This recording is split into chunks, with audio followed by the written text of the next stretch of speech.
ஒரு டிவியை வாங்கும்போது நம்ம 32 இன்ச்சு 43 இன்ச்சு 55 இன்ச்சுன்னு பார்த்து வாங்காம அதுல ஆடியோ அவுட்புட் எப்படி எல்லாம் பார்த்து வாங்கணும் அப்படிங்கிற டவுட் இருந்துச்சுன்னா நமக்கு எஸ்ன்னு சொல்லி கமெண்ட் போடுங்க. நம்ம நெக்ஸ்ட் ஒரு டிவியை வாங்கும்போது ஆப்டிகல் கோயாக்சில் ஏஆர்சி இதுல ஏதாட்டும் ஒரு இன்புட் இருந்தா கூட இது எதெல்லாம் இந்த ஸ்பெசிபிகேஷனை பார்த்து வாங்கினா நமக்கு டால்பி டிஜிட்டல் டால்பி அட்மாஸ் சப்போர்ட்டுங்க வாங்குறத தெளிவா இன்னொரு வீடியோல கண்டிப்பா நான் சொல்றேன். லேப்டாப்ல 5.1 ஒர்க் ஆகாம ஒர்க் ஆகாதா அப்படிங்கிற வீடியோ நிறைய பேர் கேட்டிருந்தீங்க. ஆக்சுவலா அந்த வீடியோ ஷூட் பண்ணியாச்சு, எடிட் போய்கிட்டு இருக்கு. நெக்ஸ்ட் அந்த வீடியோவுமே போஸ்ட் பண்ணிடுவேன்.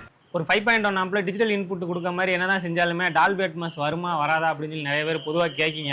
இந்த ஆம்புமே ஒரு டிஜிட்டல் இன்புட் கொடுக்க மாதிரி போட்டிருக்க ஆம்பு தான். நீங்க வச்சிருக்க டிவில டால்பி அட்மாஸ் வருமா அப்படிலாம் நிறைய பேர் கேட்கீங்க. நம்ம கிட்டயுமே ஒரு டிவி இருக்கு. இந்த மாதிரி நம்ம செய்யற ரெடி பண்ற ஆம்பை இதுல தான் வச்சு செக் பண்றோம். இது ரியல் டெமோ நீங்க நேரில் பார்க்கணும்னு விரும்புனீங்கன்னா எனக்கு கான்டாக்ட் பண்ணுங்க.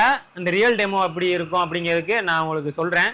ரைட்டு அப்பா பேசி முடிச்சாச்சு அப்பா.